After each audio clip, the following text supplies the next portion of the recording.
మాటండి తులం బంగారం అక్కా చెల్లెలను దూరం చేస్తుంది. గజం స్థలం అన్నదమ్ములను విడదీస్తుంది. 3 అంగుళాల నోటు 6 అంగుళాల మనిషిని ఆడిస్తుంది. అరంగుళం నాలుక అందరి మనసులను గాయపరుస్తుంది. అలాగే బంధాలను కూడా తెంచుతుంది. అంత పవర్ ఉంటది మన నాలుకకి. ఇవి చిన్నవే కదా అని చులకనగా చూస్తే మర్చిపోలేని బాధలు ఎన్నో ఎన్నో మిగులుతాయి. మీరేమంటారు? మాటండి ధీరుడు ఎప్పుడైనా తనకు కావాల్సింది స్వయంగా సాధించుకుంటాడు. వేరొకడి నుండి తీసుకోవాలి అని అనుకోడు. నీ జీవితమే నీకు గురువు. నీ జీవన గమనమే అది నిరంతరం పాఠాలు నేర్పుతూనే ఉంటుంది. విజయం అంతిమ లక్ష్యము కాదు. ఓటమి శాశ్వతము కాదు. అన్ని పరిస్థితులను ఆత్మవిశ్వాసంతో ఉండగలగడమే మన గొప్పతనం. మరి మీరేమంటారు? మాటండి మన భారతదేశం ఎంత గొప్పగా ఎదిగిపోయింది అంటే స్త్రీ అంటే అమ్మ.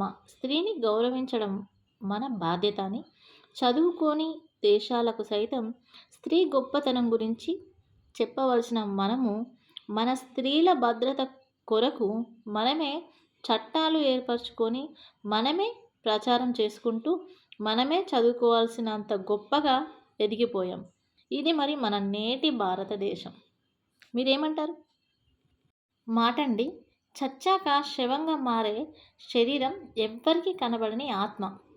మట్టిలో కలిసే మాంసం ముద్ద కాయలో ప్రాణం పోయాక ఒక్క క్షణం కూడా ఇంట్లో ఉంచుకొని బంధాలు. దీనికోసం అబద్ధాలు, మోసాలు, నీతి నియమాలు వదిలేయడం. పగలు ప్రతీకారాలు, సాటివారిని మానసికంగా హింసించడం, పైచాచిక ఆనందం పొందడం. ఇది మన చుట్టూ జరిగేవి. ఇదే మనం చేసేవి మన చుట్టూ జరిగేవి. ఇందులో ఎంతవరకు నిజముందో మరి మీరే చెప్పండి. ఏమంటారు? మాటండి మనిషిలో అహం తగ్గిన రోజు ఆప్యాయత అంటే ఏంటి అనేది అర్థమవుతుంది. గర్వం పోయిన రోజు ఎదుటవారిని ఎలా గౌరవించాలో తెలుస్తుంది. నేనే నాకేంటి అనుకుంటే చివరికి ఒక్కరిగానే ఉండిపోవాల్సి వస్తుంది. గౌరవ మర్యాదలు ఇచ్చిపుచ్చుకుంటూ ఆనందంగా ఇతరులతో కలిసి ఉండడమే జీవితం. అలానే జీవించాలి. మీరేమంటారు? మాటండి నమ్మకం, స్నేహం, ప్రేమ. నమ్మకం చదవడానికి 3 అక్షరాలే కానీ సంపాదించడం చాలా కష్టం.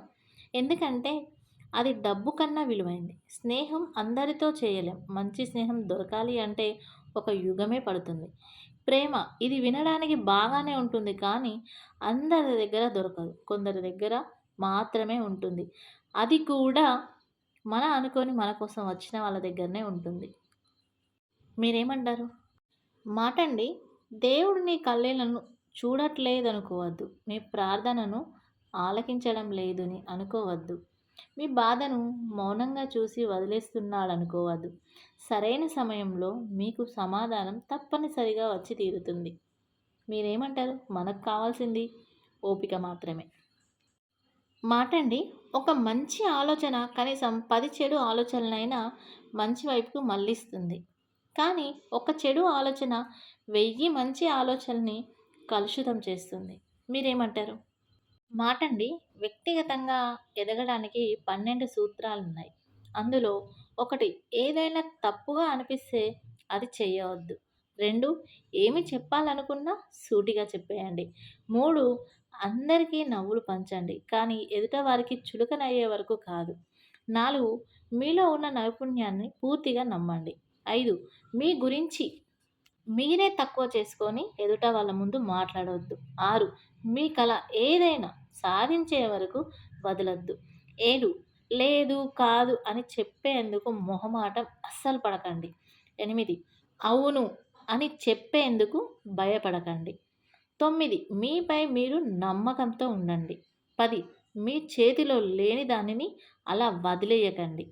11 నిరాశావాదులకు, డ్రామాలకు దూరంగా ఉండండి. 12 అందరూ నీకు మంచి మనసుందని ఎదుట వాళ్ళు కూడా అలా ఉంటారు అని ఆలోచించకండి. మీకున్న మంచి మనసు ఎదుట వాళ్ళకి ఉండకపోవచ్చు. దాన్ని కరెక్ట్‌గా మీ మైండ్‌తో అంటే మీ ఆలోచనతో ఆలోచించి బంధాలను గానీ, స్నేహాలను గానీ, చుట్టుపక్కల వాళ్ళని గానీ ఎవరి ప్రేమనైనా స్వీకరించండి. ప్రేమించండి. ఎదుట వాళ్ళని నవ్వండి, నవ్వించండి. అది మీకు మీ ఆరోగ్యానికి చాలా ఏమంటారు? మాటండి. నిన్ను నిన్నుగా ఇష్టపడే వాళ్ళకి నీవంటే ఏమిటో చెప్పాల్సిన అవసరం లేదు. నిన్ను ఇష్టపడని వాళ్ళకు నువ్వేంటో చెప్పినా అర్థం కాదు. మనం మంచి వాళ్ళగా జీవిస్తే చాలు. దానిని నిరూపించుకోవాల్సిన అవసరం గానీ, ప్రయత్నించడం గానీ శుద్ధ వేస్టు. ఎందుకంటే, అలా మనం వాళ్ళ ఎదుట ఎప్పుడు నిరూపించుకుంటూనే ఉంటే జీవితమంతా మనల్ని మనం వాళ్ళ ముందు నిరూపించుకొనే ఉండాలి. ఏమంటారు? వీడియో నచ్చితే లైక్ చేయండి, షేర్ చేయండి, కామెంట్ చేయండి, సబ్స్క్రైబ్ చేయండి.